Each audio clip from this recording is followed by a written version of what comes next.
parquet de Coubertin. Le Paris Basket Racing s'apprête d'ici 4 à 5 minutes à rencontrer l'équipe du Mans. C'est la dernière journée de ce championnat de France avant les playoffs. Et bien évidemment, comme on l'a fait lors de la précédente journée sur le parquet de Pau, on a installé un petit dispositif exceptionnel pour vous permettre de suivre au mieux l'évolution de cette dernière journée. Il y a encore plein d'enjeux cruciaux, notamment pour les barrages, mais aussi pour les playoffs. On va découvrir ça tout de suite avec de Turksan. Mamoutou Diarra qui complétera le poste ailier à côté du bosno-turc. Tony Parker, donc la nouvelle coqueluche du basket français en meneur de jeu. Frankie King, l'artilleur, le shooter, l'arrière-shooter des Parisiens. Et son compatriote J.A. Henderson arrive en cours de saison, une très bonne pioche en tout cas pour les Parisiens. Et le coach Dimitri Lovers, donc l'arrière-shooter belge. Le meneur de jeu, c'est Shanta Rogers, vous l'avez aperçu tout à l'heure. Puis J.J. Jackson, l'homme à tout faire, qui va apparaître sur l'image, voilà. L'homme à tout faire de cette équipe, un peu le régulateur. Et sous les panneaux, Dwayne Scolton, l'homme le plus adroit du championnat de France avec 66% de réussite. Et enfin, le canonnier de service, c'est Chris King, l'américain, un ancien du PSG, justement, c'est intéressant. Et Vincent Collet, le coach, qui dit coucou à sa maman, en tout cas certainement supporter du Mans. Et qui remplace Bruno Gasperin, qui était prévu.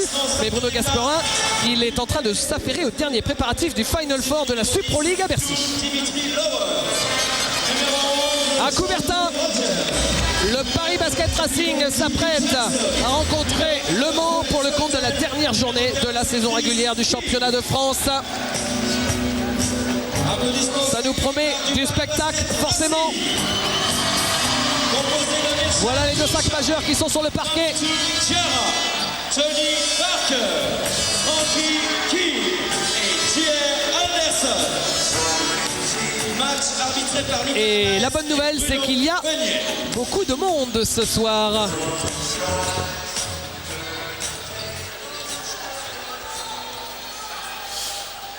Une grosse ambiance, c'est normal. Match à enjeu, match de spectacle. C'est parti à l'instant et ce bon J.R. Anderson, il a oublié qu'il fallait d'abord laisser le ballon redescendre avant de le claquer.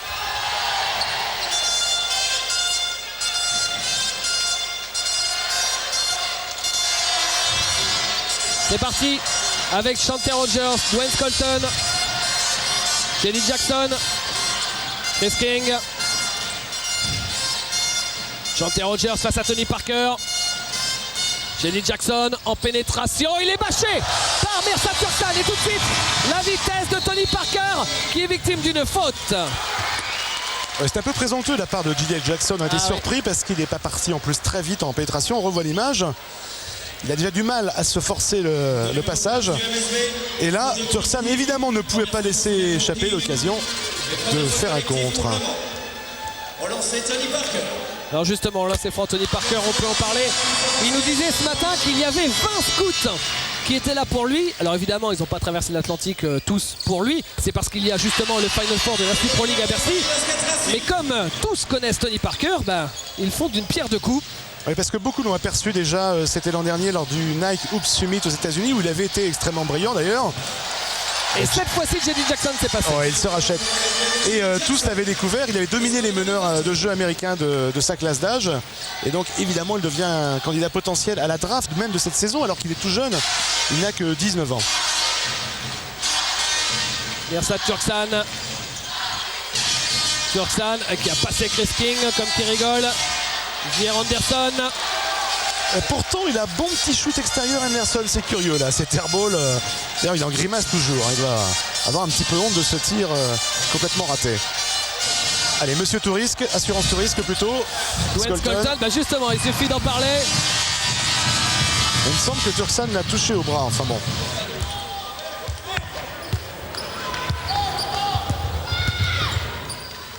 Tony Parker avec Mirsad Turksan.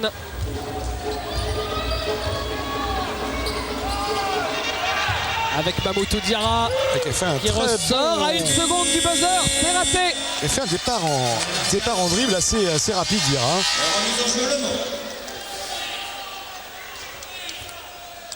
Et la balle pour Shante Rogers.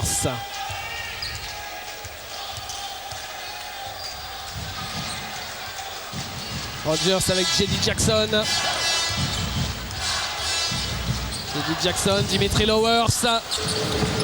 C'est un peu court. Le rebond pour J.R. Anderson. Tony Parker. Oh là là. Tony Parker, il est passé. Il ressort extérieur à 3 points. C'est dommage, mais le rebond offensif sera pour Mirsad Turksan. Et vous en connaissez beaucoup, David, de joueurs qui sont capables de passer en 1 contre 1 Shante Rogers avec cette facilité-là. C'est assez incroyable quand même. Oh, il l'a passé comme si c'était un piqué de ski. Hein. Ah oui, c'est exactement ça, ouais. Frankie King. Mirsad Turksan. Faut penser à passer 3 secondes dans la raquette. Tony Parker. Victime de la faute de Shante Rogers. Oh, Tony Parker qui est en train de prendre le dessus sur le meneur américain. Paraît-il qu'il intéresse lui aussi les scouts. Oui, bien sûr. En fait, ils font coup double, les scouts qui sont là ce soir. On en a aperçu tout à l'heure. J'espère qu'on va les retrouver dans la salle. Et ils sont venus à la fois pour Tony Parker et pour Shante Rogers parce qu'il intéresse toujours les équipes NBA. Et là, c'est J.R. Anderson. Regardez ce shoot. Oh, c'est fort ça. C'est fort ou c'est un peu chanceux au choix? Les deux. Shante Rogers à 3 points. Non, ça ne rentre pas. Frankie King, Tony Parker. Oula, oui, il fait marcher là, Mirsad Turksan.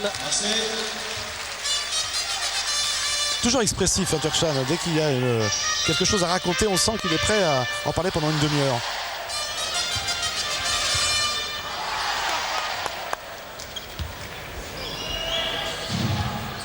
Et la balle pour l'équipe du Mans.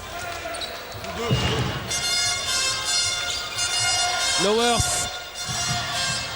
Shante Rogers avec Chris King. Chris King qui est passé et qui perd le ballon. Récupéré par Mamoudou Diarra. Tony Parker. Frankie King, non, toujours pas. Il adore ça. Ça, tous les joueurs adorent. Regardez comme ça va aller vite. Chris King qui a voulu déposer la balle. Oh, Dimitri Lowers. Tel le Gert Müller des surfaces. Trop facile, Chris King, sans doute sur cette ce presque alley-oop. Pour regarder. C'est pas simple quand même. Hein. Ouais. Mais oui, il pouvait la bloquer, c'est ça quoi qui est étonnant. Il a voulu la faire Michael. main gauche. Michael, oui. Mamoudou Diarra, Mirsad Turksan, le petit shoot ligne de fond. J'ai l'impression que Mirsad Turksan monte doucement en pression. Il a mis 15 jours pour s'adapter au championnat de France. Et là, depuis 3 matchs, il est très très fort.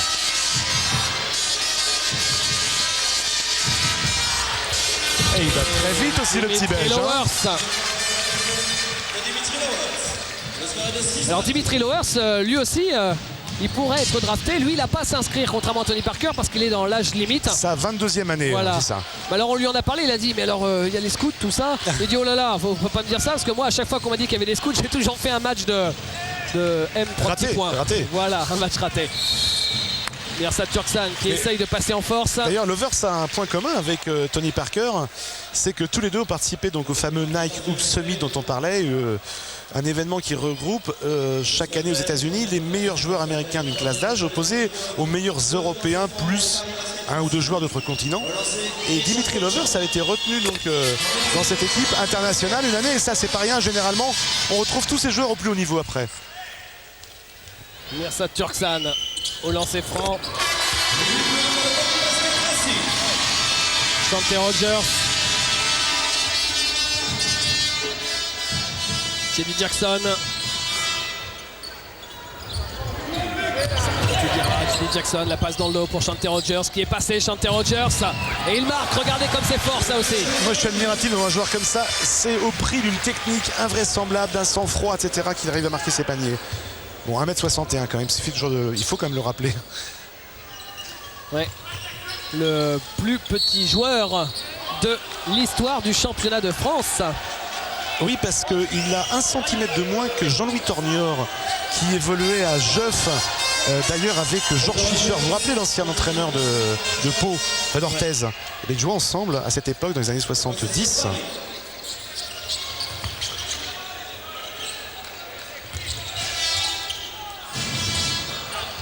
Anderson qui s'est heurté à un mur là face à Skolton. Jenny Jackson, Chris King. Problème repli défensif de Paris quand même. Hein. Ça fait 2 fois que contre-attaque peut aller pratiquement jusqu'au bout. Lowers qui prend un shoot à 7 mètres. Non, c'est court. Rebond pour les Parisiens avec Mamoudou Diarra. Avec Tony Parker. Et il est passé, Tony Parker. Il est de plus en plus facile, Tony Parker. Et encore, c'est un joueur qui tire finalement très peu la couverture à lui parce qu'il ne force jamais ses shoots, Parker. Chris King qui marque. Shoot à 2 points, mais séquence à 3 points avec la faute. Et le lancer franc bonus derrière. Alors que Franck Meriguet va arriver sur le parquet à la place de Jenny Jackson. Changement pour le Mans Basket. On joue depuis bientôt 6 minutes et ça fait 1 point d'avance pour l'équipe du Mans. Ah non, c'est Chanté Rogers qui sort. Ouais. Surprise, hein. Ouais, c'est sans doute parce que Vincent Collet veut lui donner des conseils, à savoir comment défendre sur Tony Parker, puisque Tony Parker, pour l'instant, fait un petit peu ce qu'il veut sur le terrain. Donc je suppose que c'est pour ça. D'ailleurs, il est en pleine conversation. Il écoute religieusement là, son coach. Lancer franc pour Chris King. Et rebond pour Jenny Jackson et Chris King.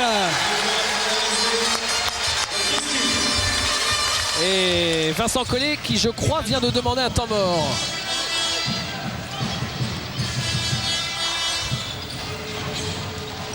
Pourtant, son équipe mène. Oh là, Mamoudou Diarra pas loin de perdre le ballon. Frankie King qui récupère son ballon. C'est un miracle, ça. C'est raté le shoot. Et Jenny Jackson qui attend l'opposé. Dimitri Lowers l'a vu. Et Jenny Jackson qui est martyrisé par Mamoudou Diarra.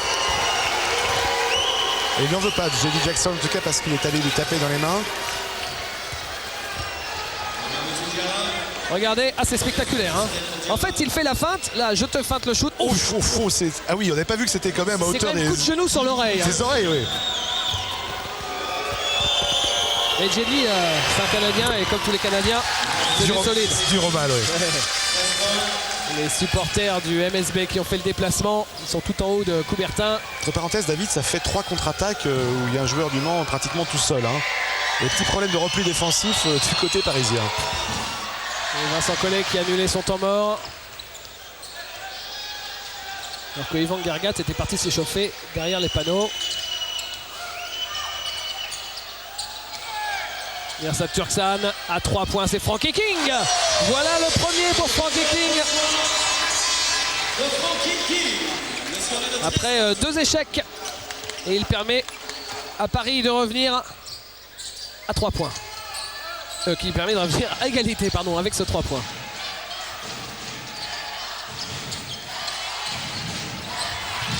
La balle sera pour l'équipe du Mans toujours.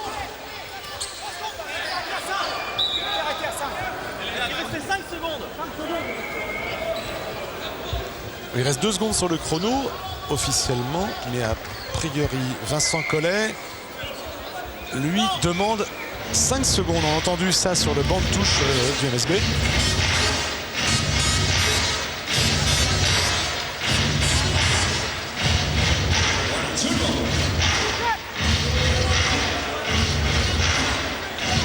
Alors 3 secondes indique Vincent Collet à ses joueurs. C'est suffisant pour normalement trouver un joueur en position de tir. Et ben voilà, c'est tout simple. Même si Lovers rate, Skolton récupère derrière.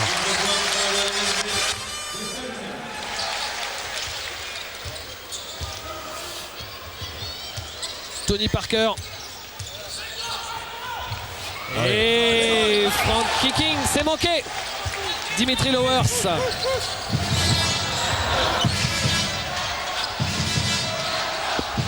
Lowers avec Jenny Jackson. Jenny Jackson, ouais, ligne de fond, Franck Meriguet qui vient attaquer le cercle, il est contré dans le panier est accordé. Changement pour le Mans. On voit ça ralenti. Franck Merguet qui va attaquer le cercle.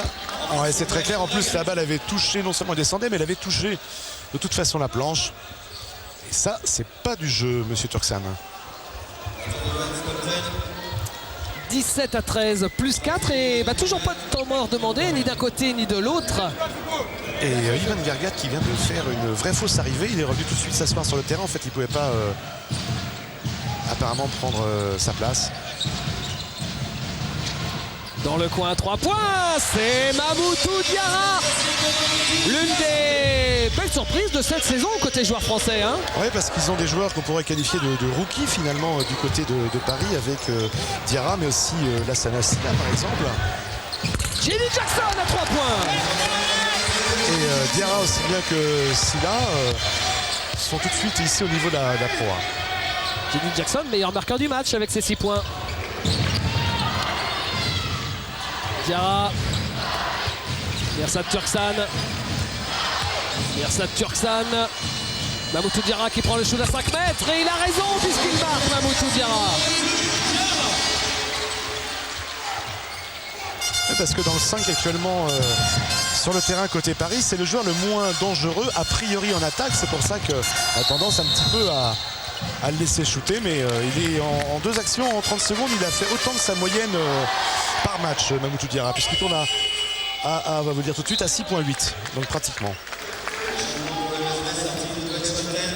La sortie de Dwayne Colton remplacé par le Croate Ivan Gargat et Diarra qui lui est remplacé par Lassana Sila. Encore de la jeunesse avec Lassana Sila. Lowers pour Ivan Gargat qui n'arrive pas à récupérer ce ballon. Gargat qui a servi chaud samedi pour l'avant-dernière journée de championnat.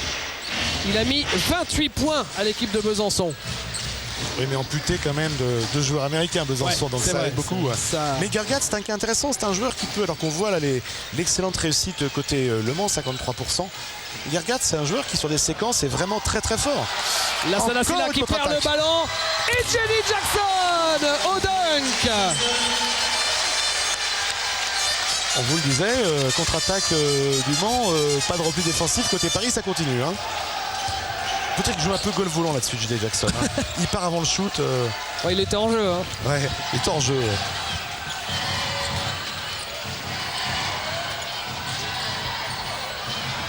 Le rebond pour Gargat. Lowers. Et Chris King qui fait des grands gestes. Vas-y, balance le ballon. Lowers, il est passé. Il lui donne à Chris King. À 3 points, c'est manqué. Et Mirsad Turksan. Il reste 25 secondes dans ce premier quart-temps. Il y a 3 secondes d'écart entre la possession et la fin du quart-temps. Et a priori, il y aura un temps mort demandé par l'équipe de Paris. Donc on va...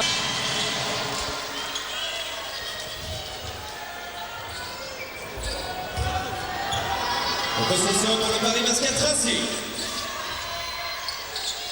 Allez, 18 secondes à jouer pour boucler ce premier quart-temps avec une avance de 5 points presque confortable déjà pour Le Mans.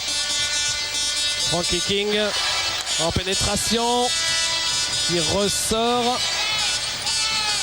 4 secondes, Frankie King, il est passé, il marque à 4 secondes de la fin.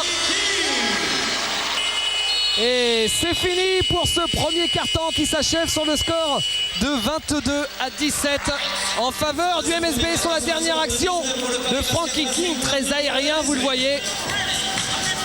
22-19, pardon, avec ce dernier panier de King. Et on va profiter de cette petite pause entre... Le voilà, Jean-Marc Crédy avec son superbe treillis. Et là, c'est Bud Spencer. Enfin, Bud, c'est son nom. C'est l'ancien gardien de l'équipe de hand de Paris, qui maintenant est le préparateur physique de l'équipe de Paris. Avec la rentrée de Neno Aseric côté Manceau. Et un super mouvement de Chris King, qui est un vrai scoreur avec une panoplie assez complète entre le tir extérieur et là vous venez de le voir avec les drives aussi dans la raquette. Et 2 points pour Frankie King. Et voilà notre scoreur. Celui-là, il laissait les ardoises un peu partout en Europe. On vous le dit très vite, à 22 points de moyenne en Espagne, 25 points de moyenne au Panionios ensuite, 18 points de moyenne au PAOK Salonique et 20,5 de moyenne à l'Alba Berlin. Frankie King et les points, ça se conjugue vraiment bien.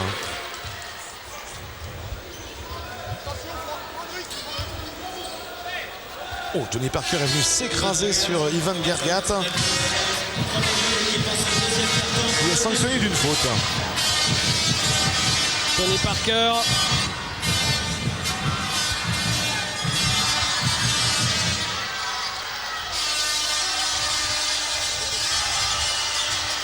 Turksan qui fait un marché.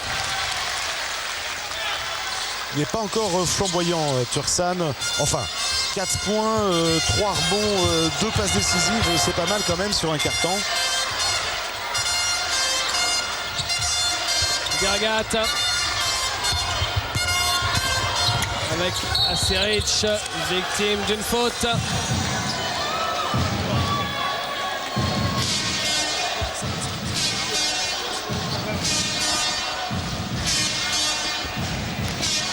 Et il est au lancer franc. Leno Aseric, l'ex-parisien, faut-il le rappeler? Mais d'ailleurs, David, ça a marqué dans cette équipe du Mans. Il y a 3 anciens parisiens, c'est assez amusant. Puisque vous avez Leno Aseric, Franck Meriguet, qui a connu quand même des grands moments avec le PSG. Et puis Chris King.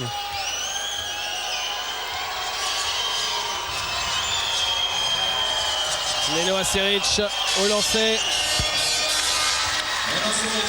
C'est un avantage quand même de jouer dans la salle qu'on connaît bien comme le fait Leno Aseric, puisqu'il a évolué quand même 2 ans au PSG. On connaît un petit peu tous les caprices du panneau, quoi. Oh, Chris King qui a joué l'interception, Mirsad Turksan. Oh, la brique. Et Shanté Rogers récupère avec Chris King. Toujours ces contre-attaques, ces balles extrêmement profondes du petit Shanté Rogers qui joue comme un quarterback de football américain en ce moment. Regardez, super cette image de derrière. Bon, dommage que Chris King ait des moufles sur l'action, mais d'ailleurs il n'en revient pas, le petit Rogers.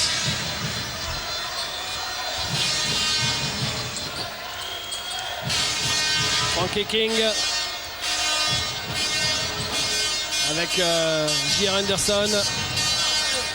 C'est manqué. Oh là là, quel gros rebond de Thierry Rupert qui marque et qui est victime de la faute. Il va avoir droit à un lancer. Alors qu'il avait une excellente défense, enfin la limite de la faute quand même de Ivan Gergat, mais qui jouait sur son physique. Mais Rupert, c'est vrai que c'est un super opportuniste au rebond offensif. D'ailleurs, David, cette équipe de Paris, c'est la meilleure en France au rebond offensif. Surtout depuis l'arrivée de Turksan, puisque lui, il apporte toute sa détente et sa puissance au rebond. Gergat a pris ce ballon. Shanté Rogers face à Tony Parker. Ah, c'est un joli duel, ça. Gergat. Ah, il fait travailler Thierry Rupert, mais il a fait un bon défenseur. Il est passé quand même, Gergat.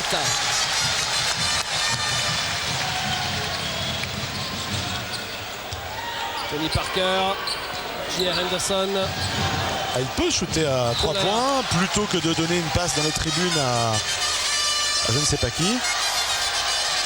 Peut-être à Emmanuel Pada qui est là, tranquille, au pied du panneau. Charles Bietri aussi était juste à côté, je crois. 5 balles perdues pour Paris.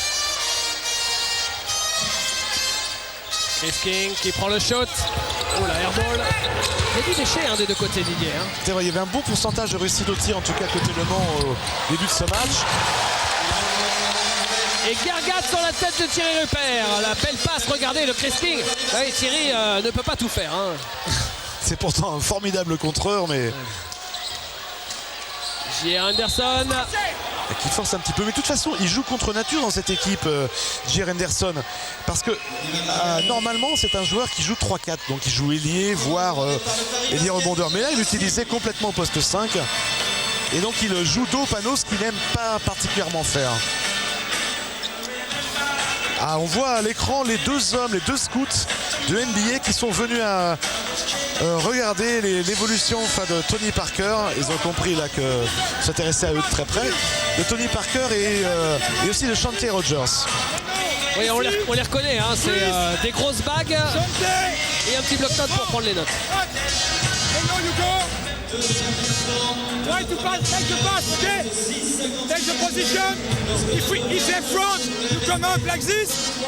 If they're front on the one, sometimes you go up like this. Et front là. But if you can give the ball to Ivan, Chris, you go low. Ivan, they are going to double team. Pass the ball to Frank.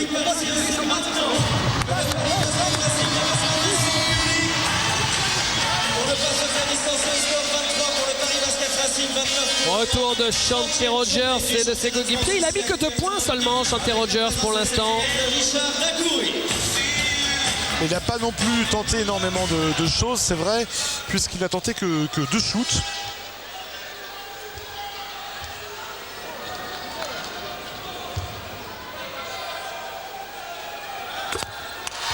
Le premier lancé de J.R. Henderson. Et on vous disait justement donc il joue un petit peu contre nature, dos au panier, parce que en collège, donc à UCLA, où il fut champion des États-Unis d'ailleurs, champion NCAA avec UCLA, il jouait donc totalement ailier.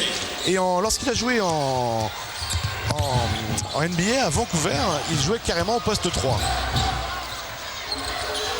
Risking et rebond Tony Parker. Il va vite, il voit bien le jeu. Et le dunk de J.R. Henderson. On aime bien les JR à Paris, hein, Didier? Ouais, J.R. Reed, J.R. Henderson. Et vous savez que c'est pas du tout son vrai prénom, Henderson, J.R. C'est quoi, Jean-René? Non, c'est Milton. Non. Ah, d'accord. J.R. c'était vraiment J.R. Mais là, il s'appelle Milton. Et en fait, c'est Milton Henderson Junior, son père s'appelant Milton Henderson. Senior. Donc, senior, voilà, donc Junior. D'accord. Transformé ensuite en J.R., en J.R. Tony Parker. Tony Parker, c'est la même chose, hein. On pourrait dire Junior. Ouais, Tony Parker Junior.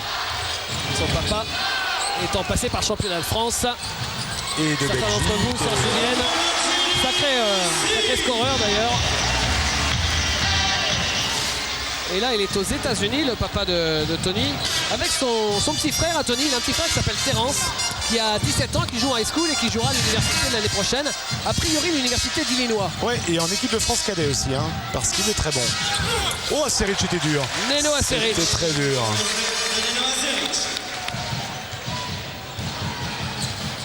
Tony Parker.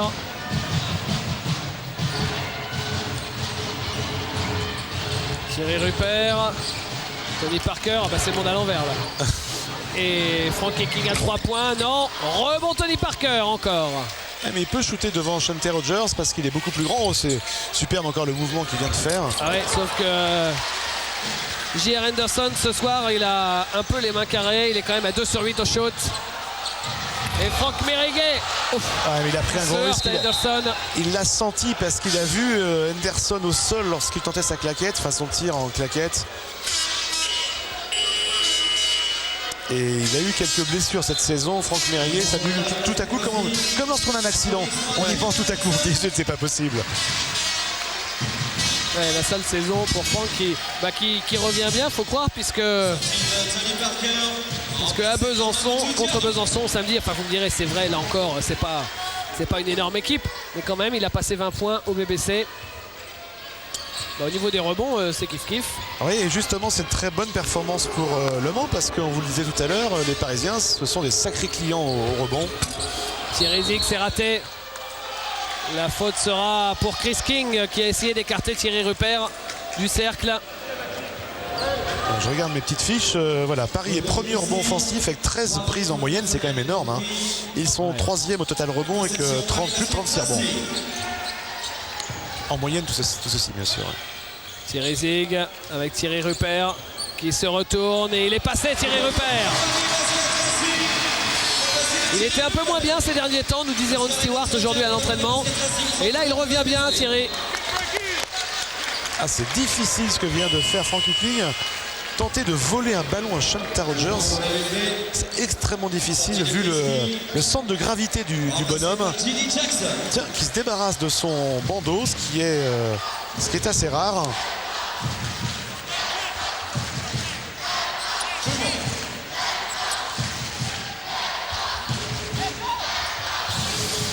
J.D. Jackson.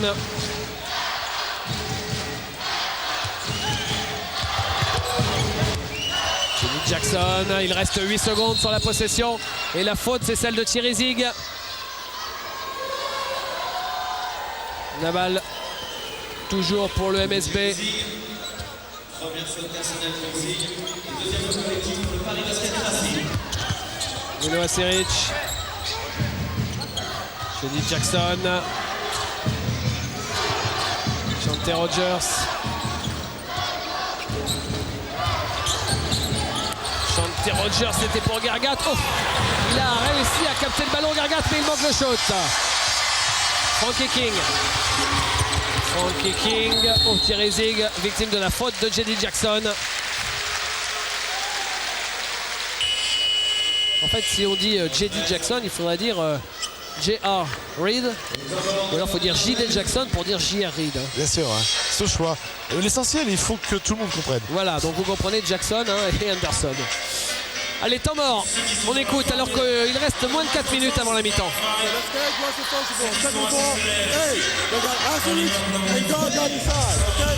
Let's keep going inside. Keep going inside. Remember, if they go zone, let's attack the high post. Attack the high post in the zone. Okay? Hey, and everybody down there rebound. Okay, everybody rebound. Make sure when you're going to help them recover on contact. Okay, help them recover. Rebound, man, very important. Okay? Inside on the zone, if they go zone. If they go to A. If they stay man-to-man, let's go 5 with JR inside. We go man-to-man, let's go 5 with JR inside. Okay? Let's go, come on.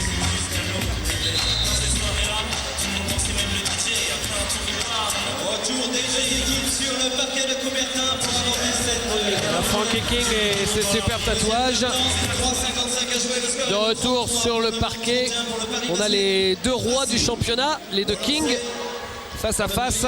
Bon, Chris, vous le connaissez, ça fait plusieurs saisons, hein. Frankie, c'est sa première. Maîtrisait parfaitement l'anglais quand même, David. Ah ouais. C'est ma première langue vivante, hein. J'ai eu 3 au bac.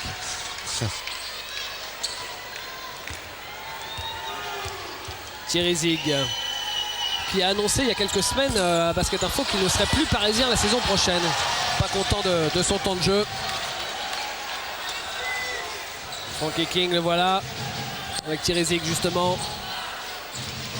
King. On joue à l'intérieur pour J.R. Anderson. Frankie King qui perd le ballon, récupéré par Thierry Zig. Et la faute de Chante Rogers qui avait joué l'interception.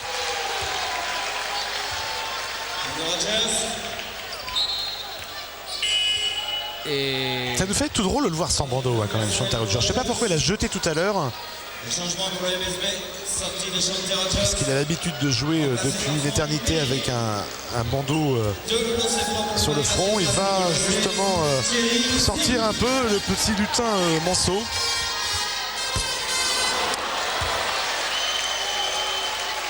Il joue 17 minutes en fait cette année en moyenne, Thierry Zig, mais c'est vrai qu'il s'est fait prendre du temps de jeu par Lassana Silla par exemple, et puis par Mamoudou Diarra aussi. Hein. Frank Meriguet, J.D. Jackson. J.D. Jackson. Qui ne marque pas, et le rebond sera pour les Parisiens. Thierry Zig à 3 points. Oui. C'est vrai que quand il est ouvert Thierry Zig à 3 points, généralement ça rentre.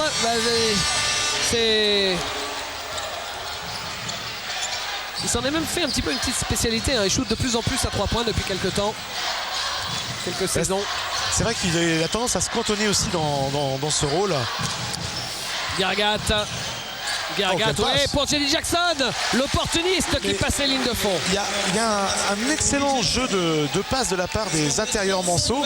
On l'a vu entre Chris King et Scolton, puis maintenant entre Gurgat et Jackson. Et c'est vrai que Le Mans pratique à merveille ce style de jeu. Thierry Rupert à 3 points. Non, c'était Mamoudou Diarra. Lowers. 35 partout et un peu plus de 2 minutes avant la mi-temps.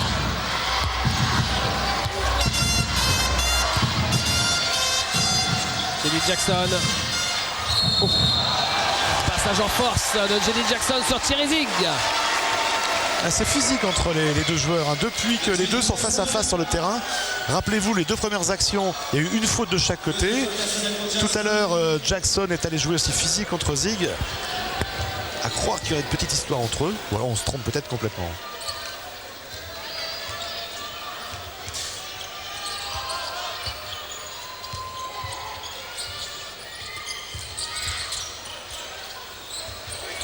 Thierry Rupert, oui, qui marque. 6 points pour Thierry Rupert. Marque extrêmement bien équilibré à Paris, hein, puisqu'on a 1, 2, 3, 4, 5, 6, 7 joueurs qui sont entre 4 et 7 points. Oui, alors que d'habitude c'est une équipe qui a 3 gros scoreurs entre Turksan, Parker et King. D'ailleurs, c'était contre Dijon il y a 15 jours. Les 3 avaient marqué plus de 20 points. Et Paris avait assez vite pris ses distances avec Dijon. Jenny Jackson. Qui lui est le leader du côté Manceau avec 10 points. Et ce qui est surprenant, c'est que le meilleur rebondeur côté Manceau, c'est Lowers avec 4 rebonds. Franck Meriguet pour Aseric. Aseric, Meriguet. Aseric récupère, ne marque pas et Skolton est là au rebond offensif. Ouais, toujours en embuscade. Franck Meriguet 3 points. Non, un peu long. Et rebond pour Thierry Zig. Thierry Zig, Tony Parker. Frankie King. Oh, pour Tony Parker à nouveau. Voilà, et Tony Parker qui dit bon ça suffit. On va se calmer. Finalement, fait de se calmer, il trouve J.R. Anderson qui échoue. Et nouveau rebond offensif pour les Parisiens.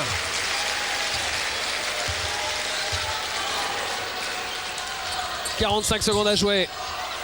Thierry Rupert un peu court. Et encore la même image qu'on a vue assez souvent. La faute de Tony Parker. Le panier de Jenny Jackson en contre-attaque. Jenny Jackson dit le finisseur. D'ailleurs, et donc il a marqué 12 points, dont 4 paniers en contre-attaque, Jenny Jackson. 3 paniers en contre-attaque et un autre panier intérieur. Le voilà au lancer, Jenny. Le lancer bonus, c'est marqué et Le Mans reprend un point d'avance à 40 secondes de la mi-temps.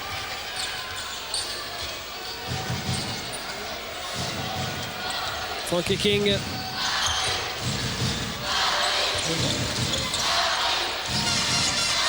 J.R. Anderson. Thierry Zig. Ah, 3 points Thierry Zig à 20 secondes de la mi-temps. Ah, quand il est facile comme ça, c'est un joueur magnifique, Thierry Zig, lorsqu'il trouve la distance. Il y a 3 points, 3 sur 8 pour les Parisiens et seulement 1 sur 6 côté Manceau. Et Lovers qui va attaquer le cercle, a monté beaucoup trop son ballon. Oui, mais il y a Dwight Skolton au buzzer qui permet à son équipe d'égaliser juste avant le retour au vestiaire. 40 à 40, c'est le score à la pause.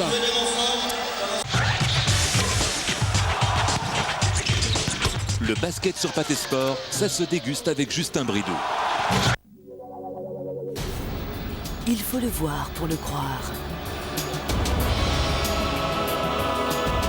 Attention, Chelot qui démarre, Chelot pour l'essai. Oh, et ça sera l'essai. Alors, Pathé Sport vous invite de l'autre côté du channel à la découverte des géants de la Super League anglaise.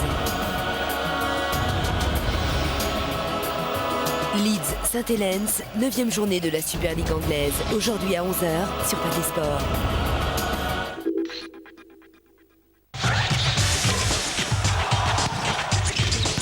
Le basket sur Pathé Sport, ça se déguste avec Justin Bridou. À Coubertin, c'est parti pour le 3e quart-temps de ce match entre Paris et Le Mans. Et l'équipe de Paris avec Mirsad Turksan. Ah, qui a passé en vue absolument toute la défense là, Mancel. Ah, vous entendez bien les bancs là, hein?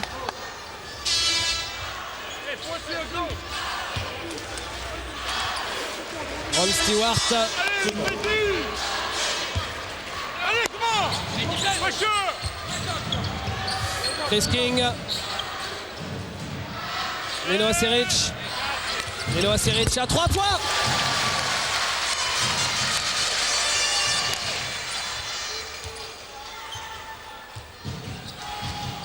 Tony Parker. Avec Thierry Zig. Mirsad Turksan. Ressort pour Frankie King. À nouveau Mirsad Turksan. Ressort cette fois-ci pour Thierry Zig. Oh, ils s'en sortent bien. Et Mirsad Turksan qui prend shoot à 2 secondes de la fin. Le rebond pour Aseric. Avec Chris King. Et on continue de passer en backdoor côté parisien. Enfin, on tente en tout cas. Côté Mansour, bien sûr. Pardon. Hein. Sa 4e faute remplacée par Ivan Dragat. C'est la 4e faute de Chris King. Ça, c'est quand même un problème pour le Mans parce qu'il la prend très vite dans le match.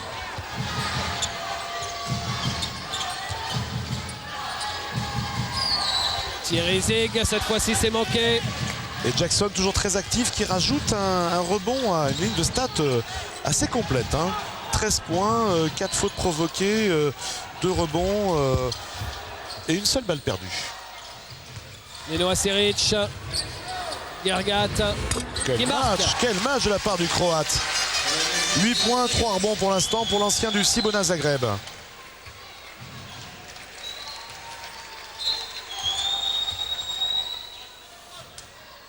Le ballon pour Thierry Zig.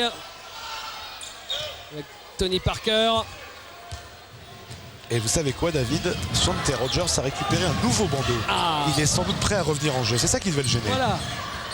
Thierry Zig de Tony Parker. Zig. Tony Parker, ça circule en périphérie.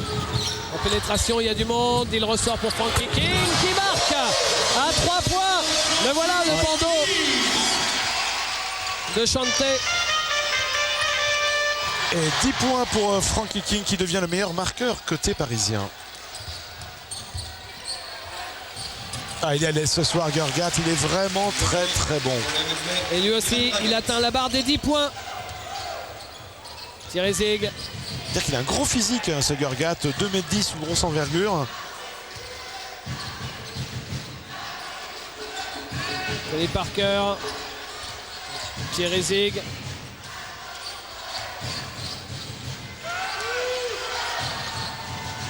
Mirsad Turksan au buzzer. Non, on est allé au bout des 24 secondes. Turksan qui souffre pour l'instant en attaque et qui n'a marqué que 6 points. Et on sait que c'est un grand joueur de top niveau européen qui tourne d'ailleurs sur les 3 derniers matchs à plus de 20 points de moyenne. 20.3 et 13-3 rebonds quand même. Aseric avec Lowers. Ouais, mais les Manceaux ont perdu beaucoup de temps là, à vouloir sortir de ce coin. Ils étaient pris par les Parisiens. Aseric qui ne marque pas. Rebond de Skolton. Lowers, le rebond offensif lui aussi. Et oui, le meilleur rebondeur de la soirée, on vous l'a dit, il était à 4 rebonds à la mi-temps, le petit Belge, son 5e. Et ben c'est simple, hein, c'est autant que Tony Parker. Non mais c'est le monde à l'envers là, qu'est-ce qui se passe ce soir? Tony Parker, meilleur rebondeur parisien avec 5 prises, lui.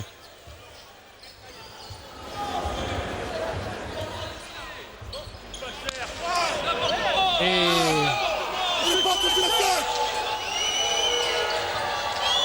Ross Stewart qui demande des explications à la table de marque. Pendant ce temps-là, le jeu continue avec Dimitri Lowers qui ne marque pas. Et il y a une faute de Tony Parker. Et il va avoir 3 lancers francs, Dimitri Lowers. De Tony Parker. 3e faute personnelle pour Parker. 2e faute collective pour le Paris Basket Racing. Et voilà le petit arrière belge formé à Ostende et qui espère lui aussi être drafté. Enfin, très logiquement, donc on vous le disait, il figure sur les tablettes des scouts américains qui le connaissent déjà depuis 3 ou 4 ans.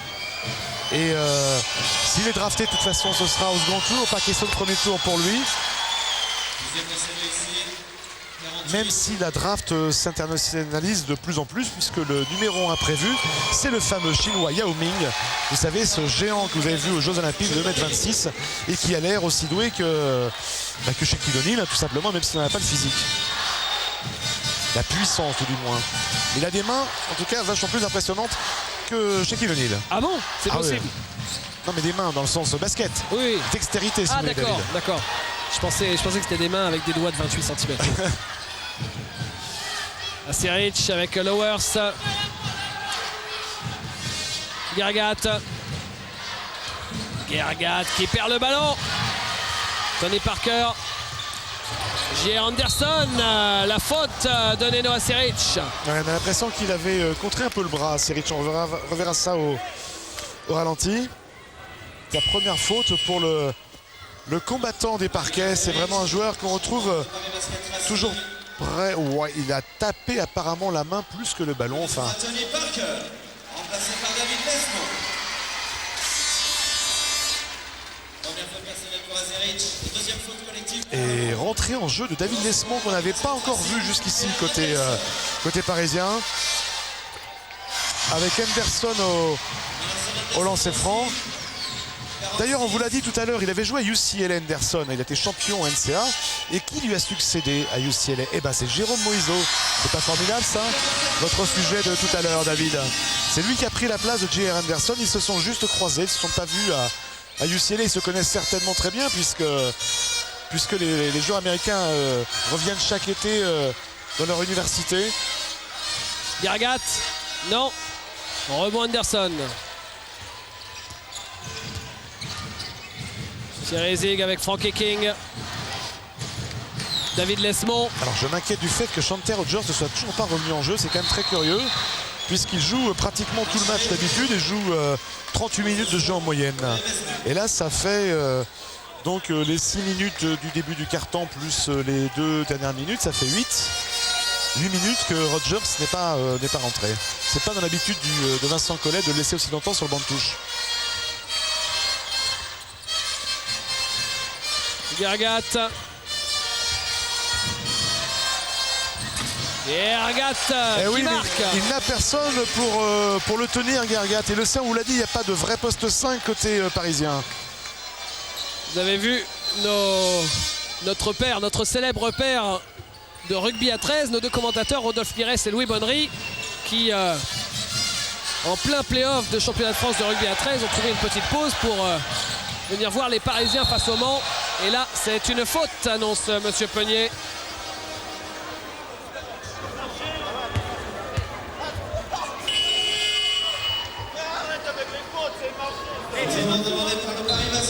Là, vous avez tout entendu. C'était Jenny Jackson qui a dit texto à l'arbitre, arrête de mettre les fautes, là c'est un marché. Mais il n'est pas tort parce que c'est vrai qu'on pouvait très bien le voir comme un marché.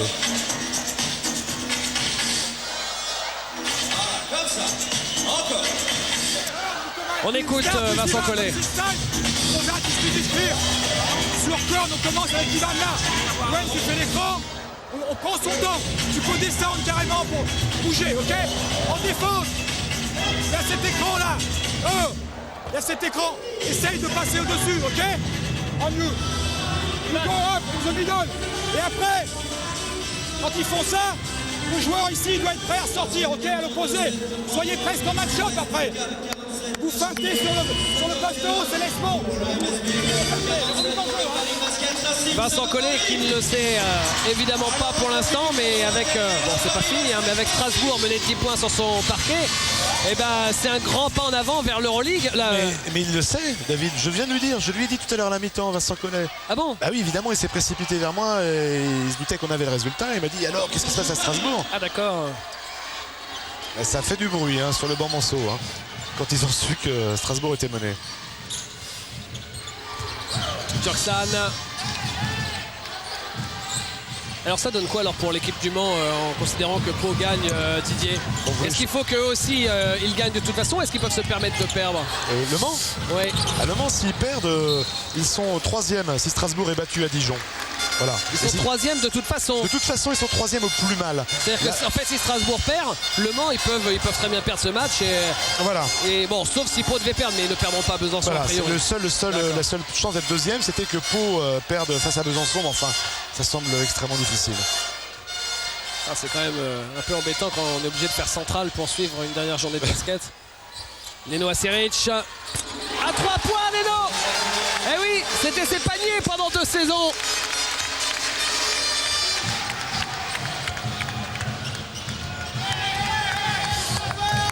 Frankie King. Frankie King, il y avait Lowers qui était sur le chemin. Oh là là, il force. Il est contré par Gargat. Et une deuxième fois, c'est court. Il a vraiment forcé là, l'arrière parisien. Et là, il y a un écart qui se crée, hein, Didier. Parce qu'on est à plus 7 et avec la possession pour le MSB.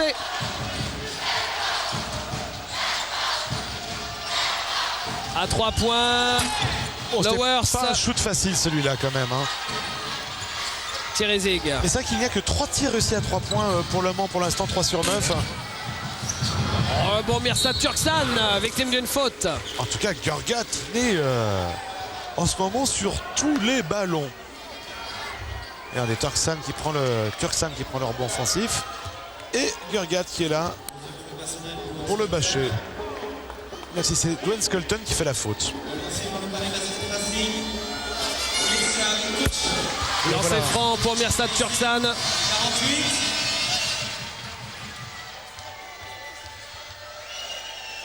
Et Mirsad Turksan qui s'apprête à recevoir l'un de ses meilleurs amis l'an prochain. Il est demain. Il est américain, vous le connaissez, c'est Patrick Ewing, l'ancien pivot des New York Knicks. Et qui a rencontré le Turc lorsqu'ils étaient ensemble donc, en NBA. Et il arrive demain, Patrick Ewing, et c'est vrai qu'on l'attendait un petit peu ce soir. Ça aurait été formidable de vous montrer des images, de faire une interview de Patrick Ewing. Ah oui, il a eu un problème de vol, sinon il était là aujourd'hui. Là, il n'arrivera que demain, effectivement, c'est dommage. Et c'est quand même, il se pose là en tant que légende de NBA, lui. Hein. Oui, c'est quand même un des grands du basket mondial. Mais il se passe d'ailleurs beaucoup de choses sympathiques entre les joueurs en ce moment, parce que c'est pas encore la fin de saison, mais quand même, on va peut-être attendre la fin de une faute qui est sifflée. Vous savez que Tony Parker et Chanté Rogers, c'est dommage qu'ils ne soient pas l'un contre l'autre en ce moment d'ailleurs, et Chanté Rogers ne rentre pas sur le terrain, donc je préfère vous le dire, sont super amis depuis le All-Star Game, et au point où dort Chanté Rogers ce soir chez Tony Parker à Paris. Et Curtis McCants, autre petit américain de championnat de France, qui va rentrer aux États-Unis dans peu de temps, va aussi dormir chez Tony Parker dans quelques jours. Ouais, il reçoit tout le monde, moi aussi. Voilà. Ce soir, je dors chez Tony. Allez, plus 5 pour l'équipe du Mans. Bonjour, mesdemoiselles, vous faites la fête, vous avez bien raison. Nous, il y avait 10 points d'avance pour Dijon à Strasbourg. À la mi-temps, on retourne à Strasbourg pour voir si ça a changé. Pascal Coquis avec nous. Pascal. Alors ici à Strasbourg, le match a complètement basculé puisque au cours du 3e quart-temps, les coéquipiers de Forté ont passé à 14 points à Dijon, qui se retrouve maintenant mené à l'entame du 4e quart-temps 65-61. Complètement passé à travers de leur première mi-temps, notamment au niveau des shoots à 3 points. Les Strasbourgeois cette fois-ci ont fait le show dans ce domaine-là, à l'image de Forté qui était à 3 sur 4 à 3 points sur ce seul quart-temps. Et comme Jennings et Howard s'y sont mis aussi, les Dijonnais ont complètement coulé. Résultat que Strasbourg mène maintenant 65-61 alors que le 4e quart-temps vient de repartir. Merci beaucoup Pascal. Ben nous, c'est le jeu qui va repartir avec 2,56 à jouer avant la fin de ce 3e quart-temps. Après la 4e faute de Jimmy Jackson, au lancer pour le Paris Basket Racing. Remarquez, on disait en présentation du match que pour le PBR, la place à éviter c'était la 8e parce qu'il prenait l'Asvel d'entrée. Enfin, la 7e, c'est pas tellement plus facile parce que c'est Pau Orthez qui a l'air très très fort en ce moment. Donc, ce sont des qualifications assez difficiles à arracher quand même contre les deux monstres habituels du basket français. Oui, et d'ailleurs, vous savez, il y a pas mal d'équipes là qui se disent, c'est le cas de Paris, c'est probablement aussi le cas de Chalon, qui se disent avant les derniers matchs, ben on va peut-être finalement jouer tranquille, perdre éventuellement, pour préférer jouer Villeurbanne plutôt que Pau. Mais évidemment, quand ils vont entendre ça, les joueurs villeurbanais ils vont être remontés comme des coucous pour leur montrer qu'ils ne sont pas morts, loin s'en faut, qu'ils restent favoris pour le titre. Mais il y a quand même beaucoup d'équipes qui préféreraient, dans l'état actuel des choses, rencontrer Villeurbanne plutôt que Pau. C'est le cas de Paris, par exemple, qui se disent que finalement, 8e, pourquoi pas jouer plutôt Villeurbanne que Pau-Orthez en quart de finale. Et c'est même le cas des Manceaux, même s'ils ne l'avouent qu'à moitié, parce que si jamais ils termine seulement 4e, et bien en demi-finale, s'il devait passer, il jouerait Villeurbanne, alors que s'il finissait 3e, et bien en demi-finale, il pourrait rencontrer Pau-Orthez. Évidemment, tout ça c'est hypothétique, mais sachez qu'ils y pensent. Le problème, et ça c'est quand même très moral, c'est qu'ils ne peuvent pas faire ce genre de calcul pour plein de raisons. Par exemple, on va dire Chalon. Chalon pourrait se dire, tiens, on préfère jouer Villeurbanne parce que Villeurbanne est moins bien en ce moment. Alors on pourrait perdre contre Bourg-en-Bresse. C'est pas possible parce que si Chalon perd contre Bourg-en-Bresse et finit 8e, et alors il ne jouerait pas de Coupe d'Europe la saison prochaine. Pareil pour Paris, il faut être 7e pour jouer une Coupe d'Europe. Donc on ne peut pas calculer et ça finalement c'est très moral et heureusement pour le suspense. Même chose pour l'équipe du Mans. Si le Mans décidait de perdre ce soir en se disant comme ça on pourrait éventuellement jouer l'équipe de Villeurbanne en quart de finale plutôt que Pau qui a l'air plus en forme, pas possible non plus parce que dans ces cas-là il laisserait filer l'Euroleague pour l'année prochaine. Donc finalement tous les enjeux s'imbriquent bien les uns dans les autres et personne ne peut calculer et tout le monde doit donner le meilleur pour cette dernière journée, ce qui est plutôt rassurant finalement.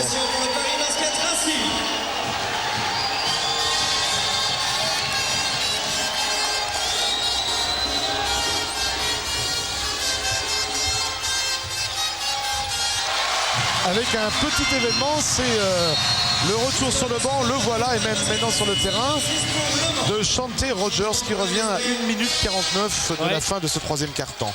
C'est certainement un de ces passages les plus longs sur le banc de touche, à se demander si Vincent Collet, sachant qu'il avait des scouts NBA, n'a pas eu très envie d'exposer son meneur américain parce que même si quand ils sont re-signés les Américains pour une année supplémentaire, vous savez, ils ont toujours des possibilités de partir pour la NBA. Donc non, je plaisante. Gargat, la passe pour Chanté Rogers, involontaire. Chanté Rogers en difficulté. C'est une faute alors que Ron Stewart lui demandait un marché. Il reste 4 secondes sur la possession, mais hop, à nouveau, on revient à 24. Deuxième faute personnelle pour Franck. Et la balle. Regardez comme il a enfermé le petit Rogers là. Même d'ailleurs un peu poussé par Franck Kiki quand même.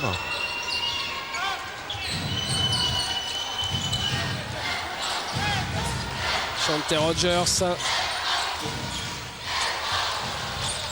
qui perd le ballon et c'est récupéré, oh là là, par Thierry Rupert. Ça y est, qui joue avec Mirsad Turksan, qui prend le shoot à 3 points. Première attention, Mirsad Turksan qui permet au PBR, au Paris Basket Racing, de reprendre l'avantage à 1 minute de la fin du troisième quart-temps. C'est son premier tir à 3 points. Et ça lui fait 11 points pour le Turc. 10-2, la série en cours. Merci Thierry. Effectivement, 10-2 qui permet à Paris de repasser devant. Et lancer franc pour Yvan Guergat.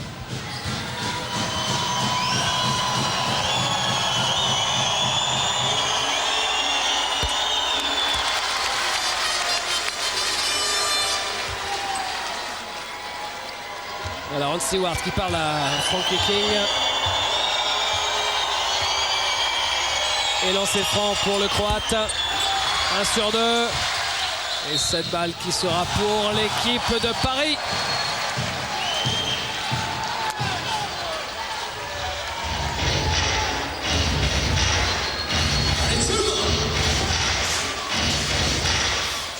Mirsad Turksan qui prend un nouveau shoot à 3 points. Oh là là. Voilà. Ça c'est du Mirsad Turksan. C'est du Mirsad Turksan tout craché. Il y a du crédit dans ce garçon quand même, parce qu'il prend des... Bon, c'est vrai que c'est sans doute un autre niveau sans vouloir vexer Jean-Marc Crédit, mais il prend des risques parfois comme ça en cours de match sur ça, et il prend le rebond derrière. Ouais. Avec Thierry Rupert. Et la faute de Guergat. Guergat qui a voulu répondre à Turksan à 3 points, mais lui, il s'est planté. Et là, il vient de faire sa 3e faute. Turksan, c'est quand même un drôle de phénomène. Il peut complètement déchirer ou il peut faire des matchs prodigieux. Il peut dominer complètement un match. Il est capable de faire 20 points, 15 rebonds dans un match de très haut niveau en Europe. On se souvient de Mirsad Turksan face à l'équipe de France à Ankara en novembre dernier. Il avait passé 30 points et 6 rebonds à l'équipe de France à Ankara. Ah, c'est un joueur pas possible. Et d'ailleurs, quelques jours plus tard, il était revenu avec Efes Pilsen en championnat turc. Il avait, écoutez bien, j'ai jamais vu une feuille de stats pareille. Regardez la réaction. Bah oui, parce qu'on sait que c'est un gagneur exceptionnel. Contre Antalya cet hiver, il a mis dans un match, écoutez bien, 43 points, 19 rebonds, 9 passes décisives, 5 interceptions et 3 contres. Et ils n'ont pas voulu le garder. Non. Le dunk de Ivan Gargat. Il est très chaud ce soir, le Croate. On le sentait monter au fur et à mesure en puissance. En plus, il me fait rire, Gargat. Il est génial, il est trop drôle. Mais il est rigolo. Et Turksan, ça l'a plus excité parce que ça lui a donné envie en tout cas de faire plein de choses. Et Gargat, il est à 17 points et 3 rebonds. Ah, il y a quand même du joueur culte aujourd'hui entre Gargat et Turksan. À 5 secondes de la fin du troisième quart-temps, la dernière possession. Anderson, c'est peut-être pas lui de remonter le ballon. Le shoot de Frankie King au buzzer. C'était dur, c'est manqué. Et le Paris Basket Racing qui mène de 2 points sur les épaules de Mirsad Turksan. Ça nous promet un quatrième quart-temps exceptionnel, cette histoire. Et au bord du parquet, Pascal Crène a retrouvé l'un de ses amis. Ouais, effectivement, David, je suis aux côtés d'Olivier Giraud, handballeur international, membre de l'équipe de France championne du monde il y a quelques semaines à Bercy. Et Olivier, vous êtes un fidèle ici. Oui, je viens assez souvent parce que bon, on utilise la même salle que le PBR. Donc on se côtoie, on s'entraîne avant ou après. Et on est vachement potes avec les joueurs du basket. Donc on s'échange les billets. Eux viennent nous voir et puis nous on vient les voir dès qu'on peut. Bon, votre avis de spécialiste alors sur ce match qui tient toutes ses promesses pour l'instant? Ah ouais, je pense que bon, le PBR déjà c'est une équipe qui a vécu une saison assez difficile par les blessures et un petit peu d'irrégularité. Et maintenant on sent que les playoffs arrivent et on les sent bien solidaires. Et ce soir on voit un beau match de basket. Bon, c'est un beau match parce que c'est une belle affiche. De votre côté, vous aussi, dans quelques jours, vous allez rencontrer une grande équipe, tout simplement le champion de France Montpellier, pour un rendez-vous qui s'annonce explosif ici parce que le PSG handball est en forme en ce moment. Ouais, on a eu un petit passage à vide, mais là on revient bien après notre match à l'extérieur à Toulouse qu'on a gagné.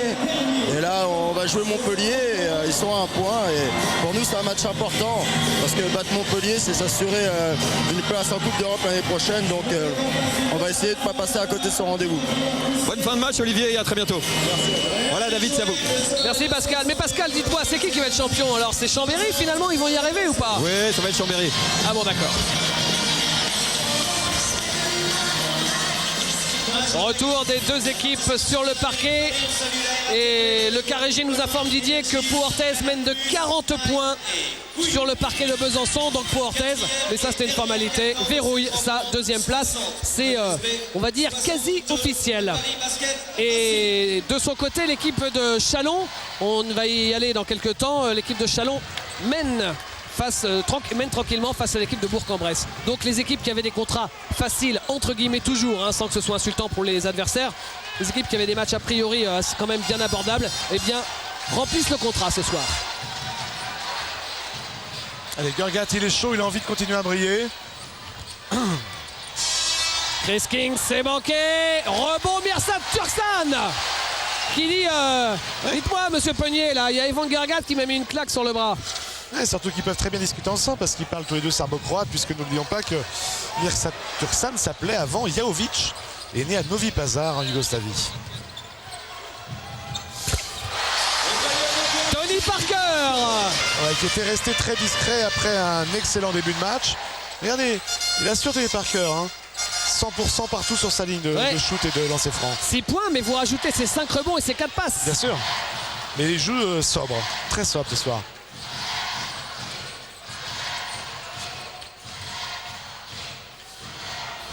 Et Neno Aseric à son tour à 3 points. Les joueurs les plus démonstratifs ce soir, c'est l'école du basket yougoslave. Gargat, Aseric et Turksan. À 3 points pour le moment, c'était pas terrible. Il y avait 3 sur 11 avant celui-ci de Neno Aseric. Ça va peut-être revenir. Un point d'avance pour les Parisiens.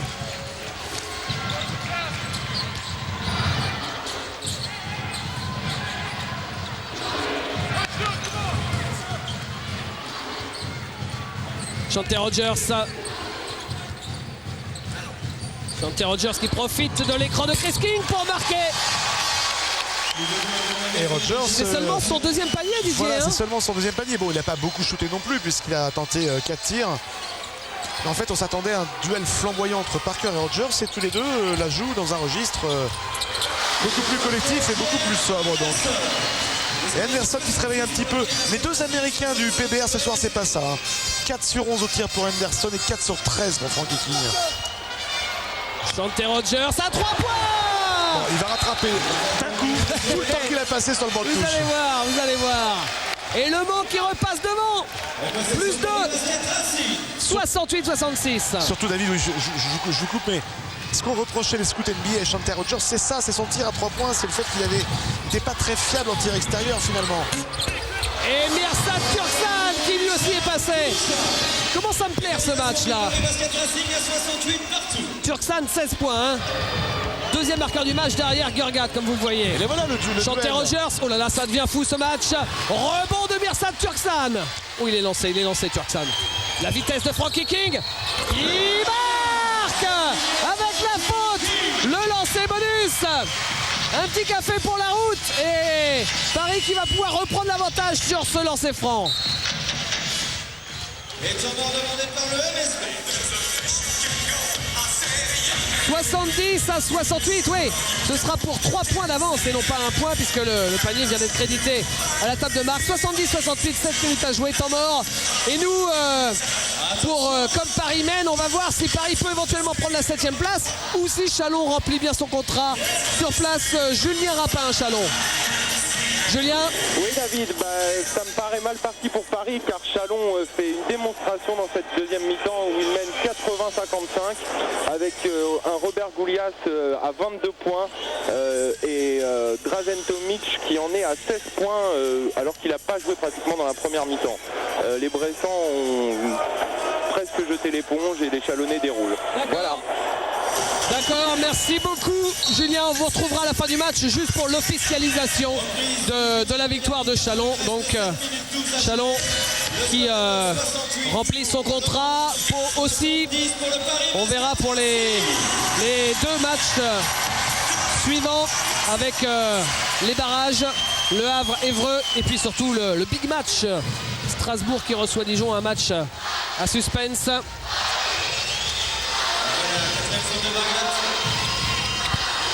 Le lancer manqué par Frankie King, lancer bonus. Et la balle sera pour les Manceaux. Et Turksan qui est encore sur le coup, qui est de plus en plus, qui pèse de plus en plus sur le jeu et sur le match. Il a déjà 20 d'évaluation Turksan, avec ses 16 points et ses 7 rebonds. Chanté Rogers. Oh, Thierry Et Rupert. le panier est accordé. C'était Flying Rupert pour le contre là quand même. Il a plané, on revoit ça ralenti, regardez, il a plané pour dévier ce ballon mais c'était légèrement trop tard comme Aseric le réclamait. Et pendant ce temps-là, à Strasbourg mène de 5 points, 77-72 face à l'équipe de Dijon.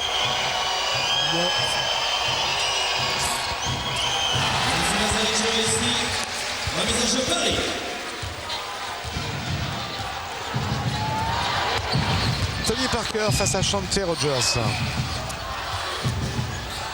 Et l'homme qui a réveillé le PBR, Mirsad Turksan. Gérard Henderson qui passe par la porte de derrière, qui redonne l'avantage à Paris. Alors que Christophe Schatz va me le rappeler dans les oreilles, je crois que Le Havre mène face à l'équipe d'Évreux. 60-52 pour l'équipe du Havre face à Évreux. Donc pour l'instant c'est Évreux qui jouerait les barrages. Alors qu'ici c'est vraiment le match le plus indécis finalement puisque l'écart dépasse jamais 34 points et là il y a un point d'avance pour les Parisiens. Mirsad Turksan avec Tony Parker.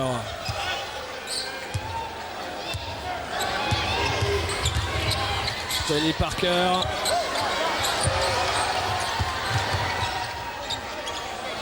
Frankie King. Il reste 8 secondes sur la possession. Frankie King face à Lowers. La faute de Dimitri Lowers. sur le départ en dribble de Frankie King.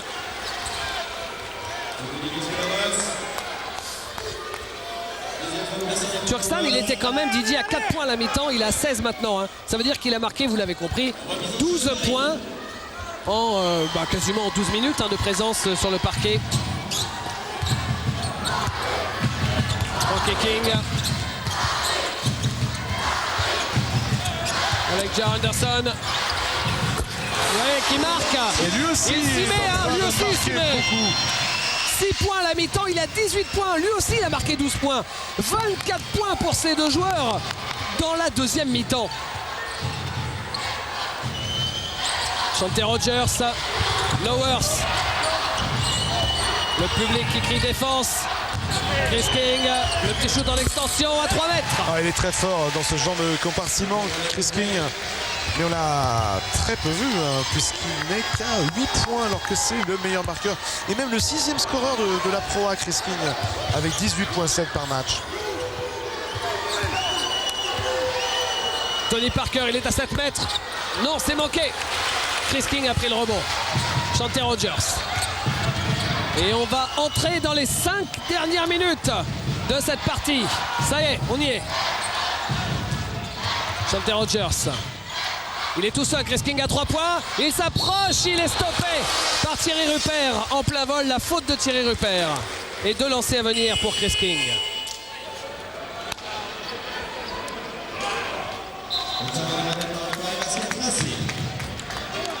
Et nouveau temps mort alors qu'il reste moins de 5 minutes à jouer. Plus 1 en faveur de l'équipe de Paris. Et on retourne à Strasbourg pour très rapidement avoir un point sur Strasbourg-Dijon. Pascal Coquis. Oui, à Strasbourg, c'est bien engagé pour les Strasbourgeois qui mènent maintenant 80 à 72 grâce à un super Frédéric Forté qui reste à 4 sur 6 à 3 points dans cette deuxième mi-temps. Panier là de Dijon, de Riddick, 80 à 74, il reste 50 secondes. La balle dans les mains de Jennings, les Strasbourgeois filent vers la 4e place.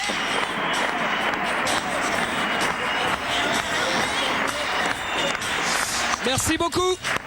Merci Pascal. Regardez, là c'est Mamoudou Diarra qui retourne au vestiaire, qui s'est rhabillé parce qu'il s'est bloqué le dos au cours de cette partie. Pour ça qu'on ne l'a pas revu dans la rotation alors qu'il avait fait un bon début de match, Mamoudou Diarra. Retour des deux équipes sur le parquet.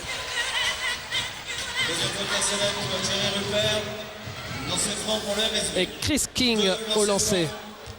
Pour Chris King.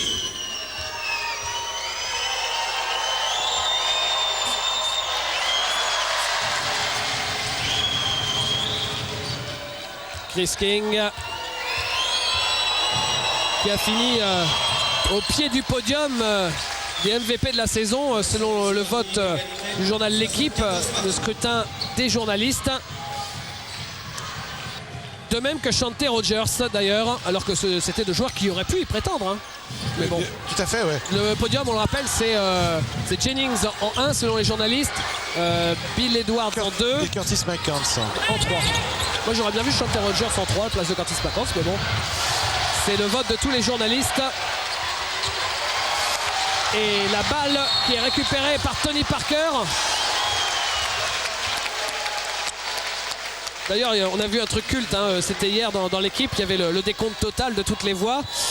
C'est pas du tout insultant parce que d'abord c'est quelqu'un qu'on adore et lui-même le sait, mais il y a un représentant de Montpellier qui a donné le frère de Franck Mériguet en tant que MVP français. Donc on adore Olivier, mais pas fait attention. Ah oui. Alors bon, évidemment Olivier, on le sait, c'est un joueur très utile dans une rotation de Pro A parce que c'est un très très gros défenseur. Bon, c'est vrai que de là le mettre MVP devant Jim Bilba, Laurent Ciara, Tony Parker et compagnie, ou Fred Forté, ça fait beaucoup. C'est un peu osé quand même. Ouais, c'est le frère aîné de Franck. Hein, C'est-à-dire que dans tous les bulletins, il était 4e, mais il y en a un qui l'a mis aux 3 premières places. C'est ça, je voulais dire. Exactement. Mirsad Turksan. Et qui va faire le travail tout seul, on a l'impression, de plus en plus. Hein. En tout cas, j'ai appelé le journal L'Équipe pour avoir la photo du journaliste qui a voté pour Franck Mériguet MVP.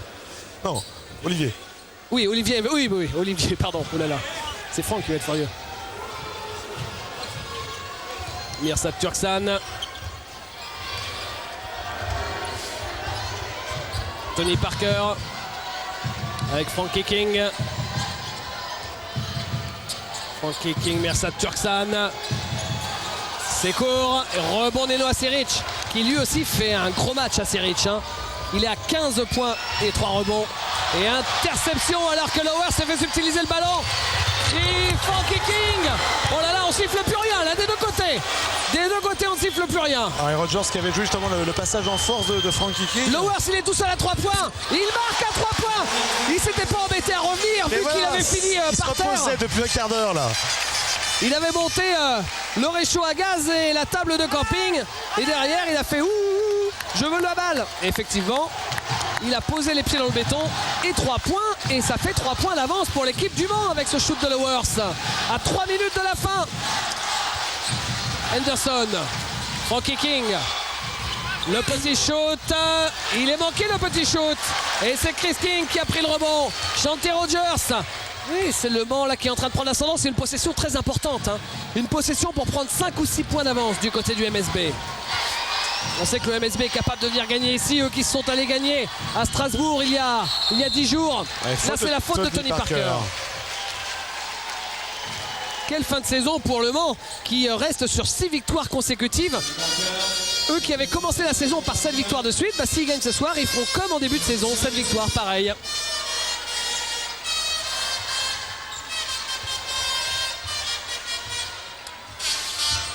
Lowers. Chris King. Et ce qui est assez curieux aussi, David, c'est qu'on joue les moments les plus importants pour le Mans en ce moment sans Gurgat. Gurgat qui était pratiquement l'homme du match, en tout cas pour le Mans, enfin celui qui leur a permis de rester toujours au contact avec ses 18 points et ses 3 rebonds. Bon, il a 4 fautes, le Croate, c'est sans doute la raison pour laquelle il est sur le banc. Aseric avec Dwayne Scolton. 2:30 à jouer. Nouvelle possession. Shanty Rogers. Shanty Rogers, il prend le shoot à 3 points. Rebond. Oh, le gros rebond de Frankie King. On sait que c'est l'une de ses spécialités, alors que pourtant c'est un arrière et il a une taille d'arrière. Ah oui, et puis même Shanty Rogers aussi, il prend, attendez, je vais vous dire tout de suite, Shanty Rogers, c'est assez étonnant. Il est à 3,7 rebonds par match et Frankie King à 6. Ce sont 2 cas très spéciaux ce soir sur le parquet. Et Tony Parker, façon Tipeee, c'est-à-dire tout en vitesse et très aérien. Et bien il permet à son équipe de revenir à un petit point seulement. Dimitri Lowers, moins de 2 minutes à jouer. Avec Chris King. Chris King.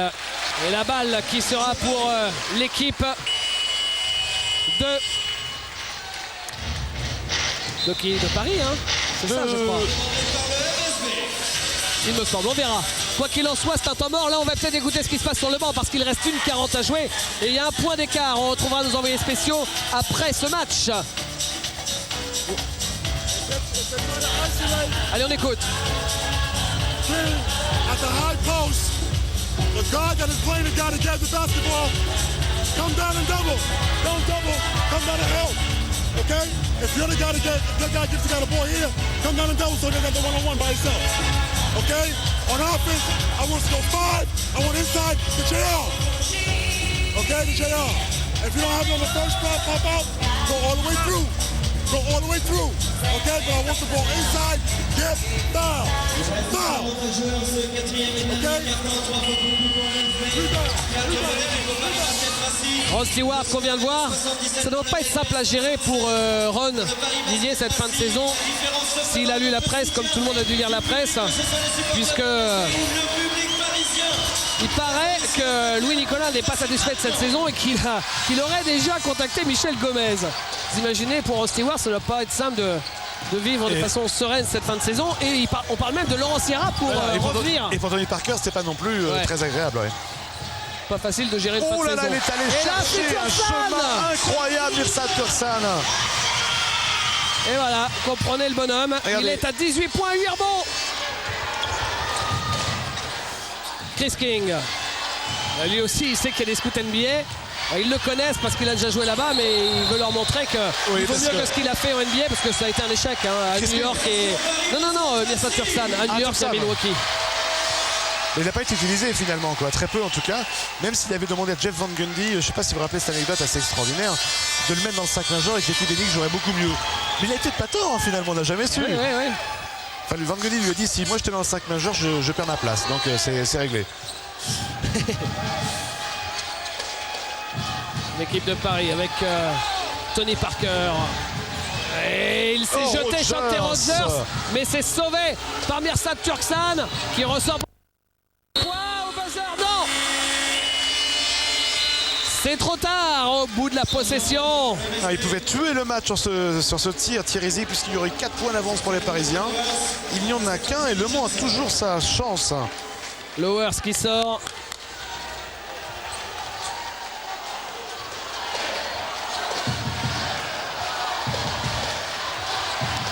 Shanté Rogers.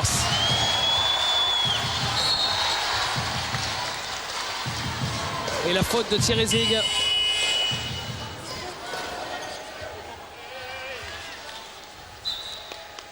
Et nouveau temps mort.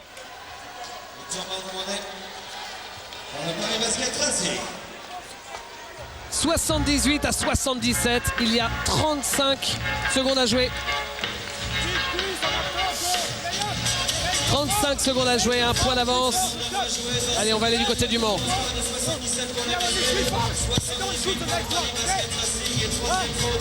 After the next last offense, we play on thumb down, okay? To move before the pick and roll. Et soyez sprintés. On veut avoir Neno ici et GD pour le fed. Shanté, you know, every time this guy is open, and if he's not open, you go further, and Neno will be here, or Dwayne Hunter, ok? Allez, continuez! Allez! Et j'aimerais entendre les supporters du Paris Basket Racing. Money time, 35 secondes à jouer. 78-77. Bah tiens, on vous parlait sur le dernier temps mort de Ron Stewart. Là, on peut vous parler de Vincent Collet.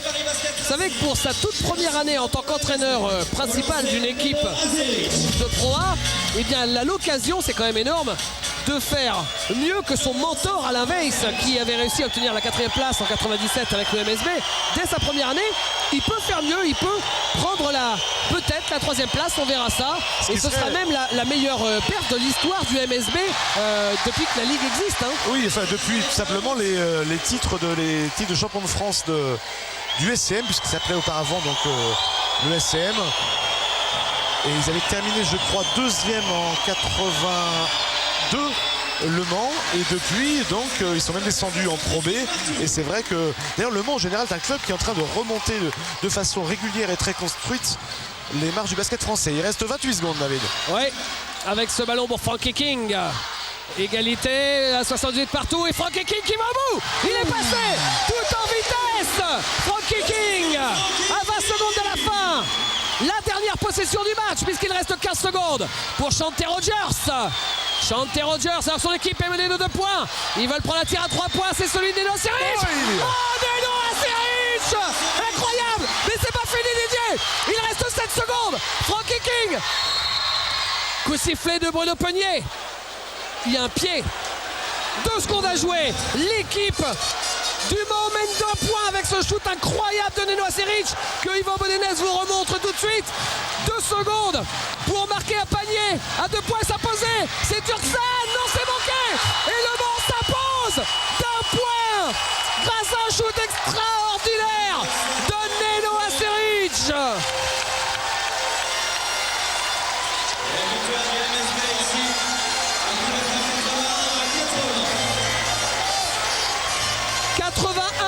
À 80. Avec 19 points pour l'Autrichien d'origine yougoslave. Regardez comme il est heureux d'avoir arraché le gain de ce match. Et sans conteste, l'homme du match, puisqu'il a vraiment pesé sur cette fin de rencontre. On verra ça dans une seconde. Regardez, il est aux anges. Mais d'abord, interview bord terrain avec l'équipe qui s'est inclinée. Pascal Crène. Ouais, tout à fait, aux côtés de Thierry Rupert. Forcément très déçu. Quelle fin de match incroyable. Tourne en faveur de votre adversaire ce soir du Mans. Non, on a bien joué. On a été consistant, mais Le Mans, c'est vraiment une belle équipe. elle ne paie pas de mine, mais elle joue vraiment très très bien collectivement. Et ils ont toujours les joueurs pour mettre les paniers au bon moment, comme le dernier d'Astérix. C'est navrant pour nous, mais c'est de bonne augure pour les playoffs. Et franchement, on attend Villeurbanne de pied ferme. Justement, vous allez aborder ce match contre Villeurbanne sans doute en pleine confiance dans la mesure où vous les avez battus ici il y a peu de temps. Non, c'est clair. En plus, eux, ils sont pas très très bien en ce moment. Moi, je pense qu'ils ont battu un type ce soir. Je sais pas encore. Mais on va être là, on va essayer de faire un très gros match. Et après, advienne que pourra. Mais franchement, je suis confiant quand même. Je pense que ça va être un beau quart de finale. Merci beaucoup et bonne fin de saison. Oui, il va apprendre très rapidement Thierry Rupert que l'équipe de Chalon s'est imposée. Et de toute façon, donc, cette victoire, ça ne change pas grand-chose parce que même s'ils avaient gagné, l'équipe de Paris, même s'ils avaient gagné, et bien comme Chalon a gagné également, ils auraient de toute façon fini 8e, hein, Didier. Donc c'est une défaite qui n'est pas dramatique pour l'équipe de Thierry Rupert. Et pour Paris, on découvre le MVP peut-être, Didier. Oui, on le disait tout à l'heure, c'était le voilà, il est dressé sur les épaules par ses coéquipiers. C'est Nenoa Seric, il a fait une fin de match sublime, il a surtout eu la main de Dieu, pour reprendre l'expression accordée normalement à Sacha Djordjevic. Le shoot qui tue, et avec ses 19 points et surtout un pourcentage remarquable à 4 sur 5 à 3 points, dont le plus important, David, celui de la gagne bien entendu, et puis sa participation habituelle à tous les secteurs statistiques. Nenoa Seric mérite vraiment le titre de joueur du match, même si au départ c'était Ivan Gargat, le croate, qui semblait parti pour être le meilleur joueur de